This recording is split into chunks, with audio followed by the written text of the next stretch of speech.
Hey, Pastor Steve Waldron here. Going to have kind of a creation science moment. We're going to look at the difference between microevolution and macroevolution. Now, microevolution are genetic understandings within a being that causes slight variations for adaptability for environment. And this would be things like the peppered moth, the famous example over in England that the peppered moth, and there's even a lot of stuff that's going on beyond once they observe this, but we don't even have time to go into that. But it used to be white and blended in with the trees. When the pollution came and made the tree bark darker, the moth became darker. So it would still have its kind of cloak of invisibility, its kind of survival mechanism. Well, that's something that God just put in its DNA to be able to adapt. It's like people who get good nutrition tend to grow larger, and people who have poor nutrition tend to not grow so large, even though there's exceptions to that with the Watusis and the Hutus and on and on. And can't remember the names of the tribe. I want to say Maasai, but that's not the right tribe. But anyhow, so there are microevolution. There's adaptability that God created within our deoxyribonucleic acid that we would be able to have some type, it's just something God would do, some types of adaptability to our environment. I've been over to the UK, and you see the armor in the castles, and the average height in the UK was like 5'4". My dad's time, it was 5'8". Well, now, I'm like 5'11", 6 foot, and I feel short around a lot of people.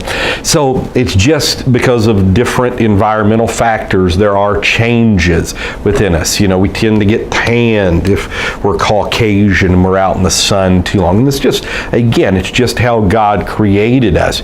But now macroevolution, that's microevolution. Macroevolution would say that there is a transmutation of the species, that moth could eventually, through a series of slight mutations, beneficial mutations being passed down from generation to generation, could become somehow a zebra or an elephant or a giraffe or something like that over the course of time.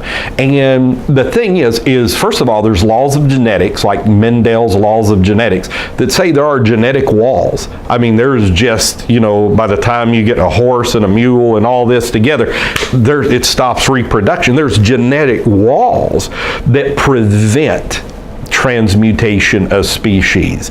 You can only have certain variations. You can breed dogs, you can breed cattle, you can get the dog to be a Pekingese or a poodle or a Great Dane or an Irish bloodhound or something, but it never becomes a cat or a tiger. It all stays within the DNA species. So there's Mendelian laws of genetic walls. And also in the fossil record, whereas Darwin, he says, well, it's because the fossil record is incomplete.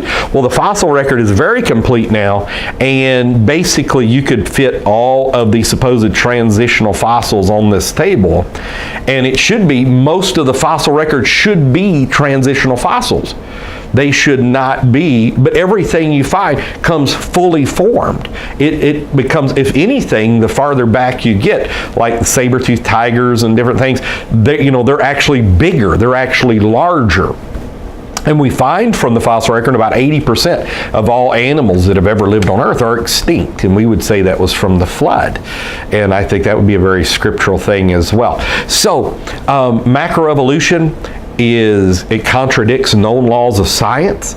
It's nowhere in evidence. There's a few little things out there, Archaeopteryx, that has great controversy surrounding it, Therispids, and these type things that would they would say, okay, we finally found a transitional fossil, but they're in extraordinary dispute, and the evidence would point. And when evolutionary scientists, Darwinian scientists are honest, they would say all the evidence points towards special creation and fixicity within the species.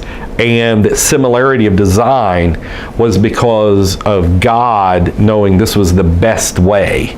They wouldn't necessarily say that, but that was the traditional thing before Darwin, that this was just the best way for God to do things. And there's no transitional fossils between an ape and a human or anything such as this. So, or a whale, they try to, there's something that could be legs there. When you really, when somebody's just talking back and forth, where evolution becomes an absurdity is when you just take it back. Okay, we're going to look at these legs on a whale and see what it would take for there to be adaptability for an amphibian to develop here. And that's where it becomes absurd, because you realize there's so much more to it than legs.